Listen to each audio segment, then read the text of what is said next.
করতে চাইছেন? উনি যা বলে গেছেন সেটাই হবে। উনি কোনো ঠান্ডা ঘরে থাকতে চাননি। সো এখান থেকে বাড়ি যাব, which is 83/1B Bondel road, ওখান থেকে ক্রিমেশনে চলে যাব।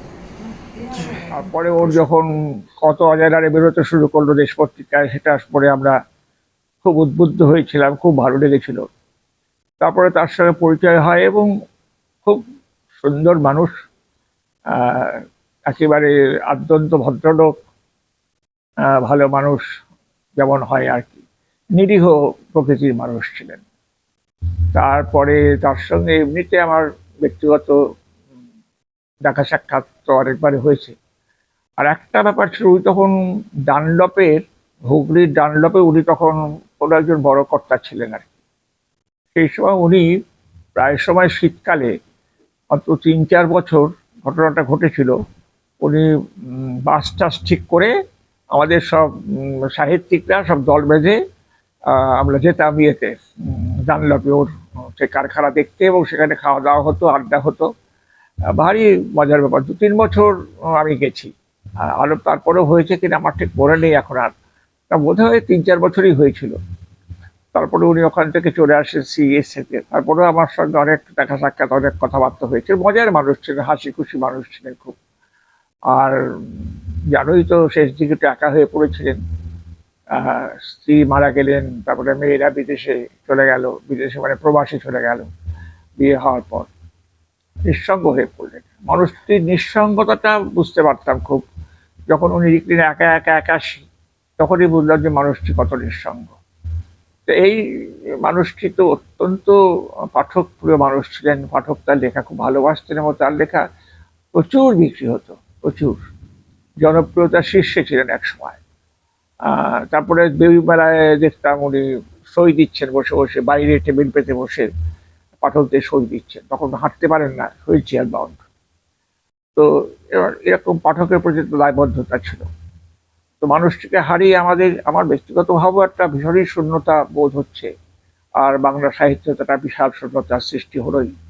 তাকে আমার শ্রদ্ধা জানাই, আমার নমস্কার জানাই। তিনি যেন তার প্রয়াণের পর খুব ভালো জায়গায় থাকেন, এটুকুই প্রার্থনা। আজকে মানে আমাদের বাংলা সাহিত্যের একজন জনপ্রিয় সাহিত্যিক আর চলে গেলেন আর কি, যার সঙ্গে আমার সম্পর্ক মানে কি বলবো, যে 1973 সাল থেকে আর কি। আমি প্রথম ওনার বই তৈরি করি 1976 সালে।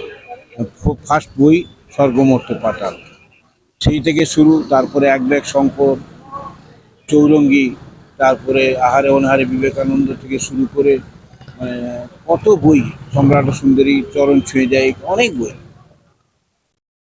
সেই মানুষটি আজ চলে গেছেন। আজকে বাংলা সাহিত্যের অপূরণীয় ক্ষতি, একটা জনপ্রিয় সাহিত্যিক, মানে যার মানে বইমেলায় দেখেছি তাকে, যে উনি যখনই বইমেলায় যেতেন তখনই বই সই করতেন, কাতারে কাতারে পাঠক তার পাশে দাঁড়িয়ে যেত, কত লোকে তার কাছে সই নিয়ে যেত।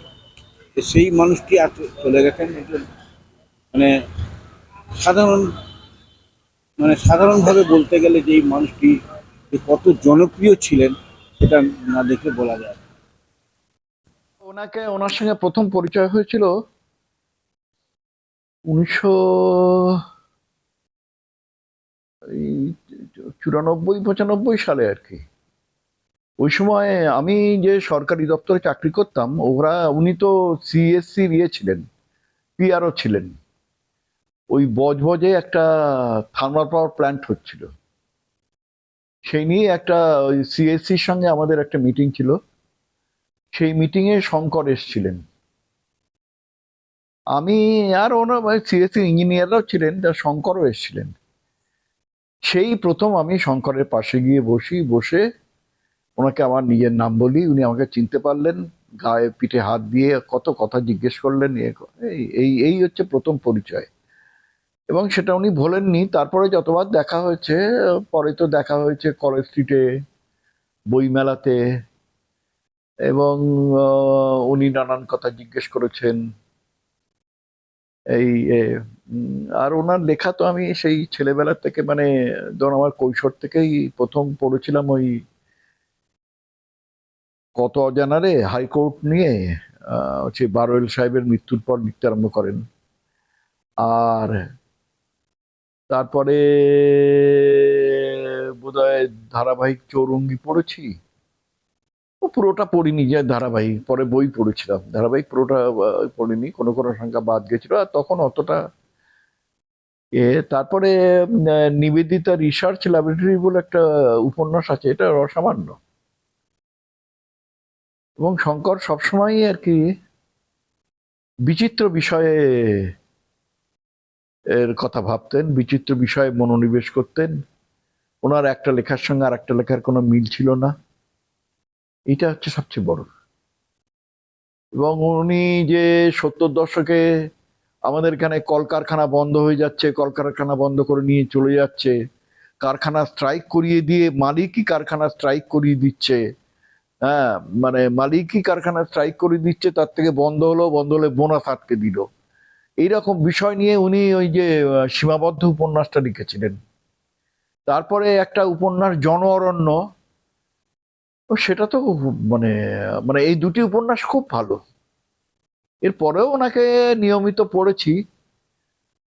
শেষের দিকে উনি স্বামী বিবেকানন্দ আর উপরে অনেক রকম অনেক অনেক লেখা লিখেছিলেন, এবং বিবেকানন্দ জীবনের অনেক মানে অজানা অধ্যায় ওনার লেখা পড়ে জেনেছিলাম। আসলে শঙ্কর ছিলেন জনপ্রিয়তম লেখক। আমার বিয়ের সময় আমাকে একটা বই 8টা পেয়েছিলাম, এক ব্যাগ শঙ্কর। হ্যাঁ, 8টা বই না, 8টা পেয়েছিলাম স্বর্গমর্ত পাতাল। মানে কারোর বিয়ে, তখন তো বই দেওয়া খুব রীতি ছিল, স্বর্গমর্ত পাতালের মতো বইটা 8 কপি পেয়েছিলাম। তা এইরকম আর কি। তা আহ, আজকে উনি অনেক অসুস্থ হয়েছিলেন অনেক দিন ধরেই।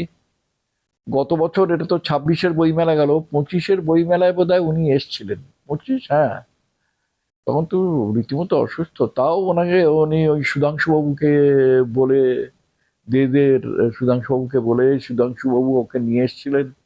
উনি প্রতিদিনই আসতে চাইতেন এবং কয়েকদিন ধরে এসেছিলেন, এবং মহা আনন্দে বই, ভিড় তো ছিলই, মহা আনন্দে বই সই করেছিলেন। এবং একজন লেখক, তিনি যে বইয়ের জগতই হচ্ছে তার জীবন, বইয়ের ভেতরে তার প্রাণভ্রমরা, এটা আমি তখন দেখেছিলাম। যেন একেবারে নেশার মতো উনি আসছেন বইমেলায়।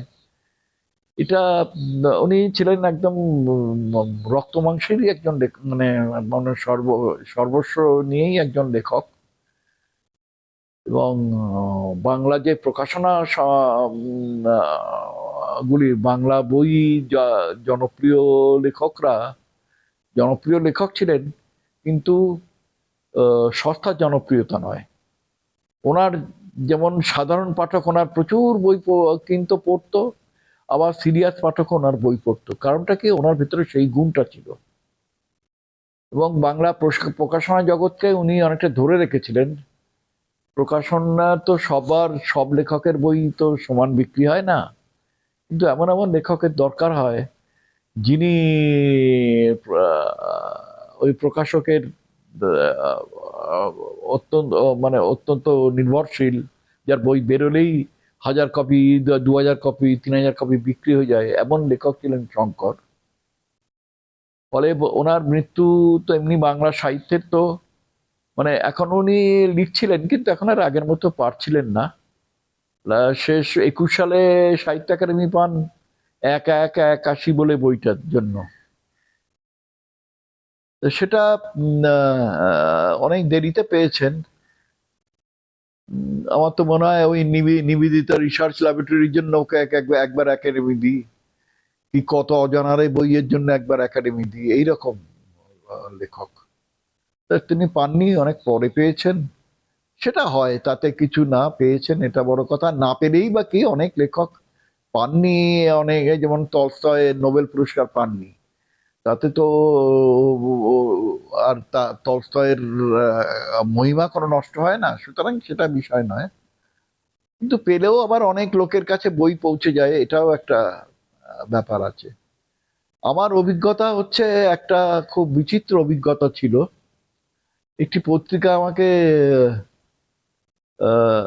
লাইফ টাইম অ্যাচিভমেন্ট পুরস্কার দেয়, একটু বেশ মোটা টাকার পুরস্কার। সেটা শঙ্করের হাত দিয়ে দেওয়া হয়, এবং শঙ্কর সেখানে আমাকে, আমি তো খুব খুশি, ওনাকে আমি চিনি, উনি আমাকে চেনেন, উনি আমাকে পুরস্কার দেবেন এবং ওই স্টেজে প্রণাম করে পুরস্কার হাতে নেওয়া এবং ওই যা যা হয় সেসব হলো টলো। আমি আবার প্রতিক্রিয়া বললাম, এরপর উনি বলতে আরম্ভ করলেন এবং উনি টানা 1.5 ঘন্টা বললেন এবং দর্শক যেন ওই ওনার কথা শুনতেই গেছে। এই পুরস্কার টুরস্কার আমি সেখানে একদম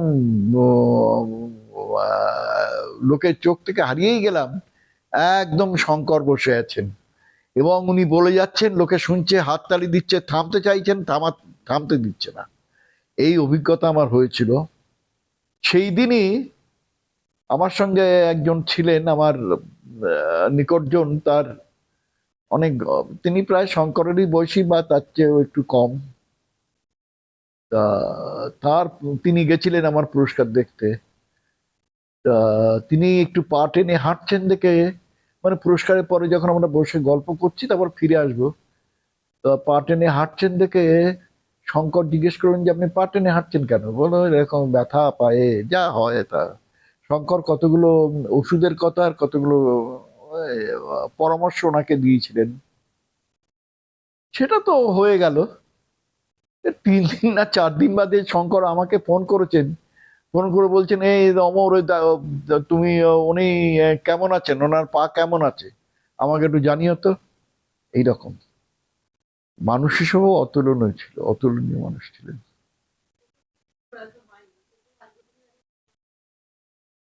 হ্যাঁ,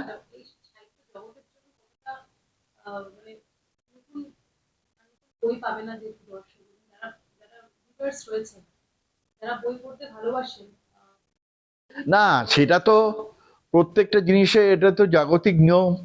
ক্ষয় হয়, সে ধ্বংস হয়, শেষ হয়, সবারই। মানুষের জীবনের একটা আয়ু আছে, সেখানে গিয়ে মানুষ থেমে যায়। সুতরাং এটা তো অবশ্যম্ভাবী। পৃথিবীতে বড় বড় লেখক এসছেন, বাংলা সাহিত্যে অনেক বড় বড় লেখক এসছেন, তারা কেউ বেঁচে নেই, অনেকেই বেঁচে নেই। ওই যাদের কথা বলতে, ধরুন রমাপদ চৌধুরী, বিমল কর থেকে সমরেশ বসু, এদের সব 100 বছর হয়ে গেছে, মহাশ্বেতা দেবী 100 বছর হয়ে গেছে। কিন্তু কি হলো,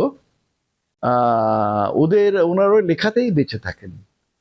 তো শঙ্কর তার লেখা নিয়ে ওই নিবেদিতা রিসার্চ ল্যাবরেটরি, কত অজানারে, চৌরঙ্গী, এইসব বইয়ের জন্য, এইসব বই পঠিত হবে বহুদিন ধরে। একজন লেখকের বই যদি অনেক দিন ধরে পঠিত হয় এবং প্রজন্মের পর প্রজন্মের পাঠক যদি পড়ে, তাহলে তো তিনি তো ওইটাই চান, সেটাই তো তার হয়ে গেল।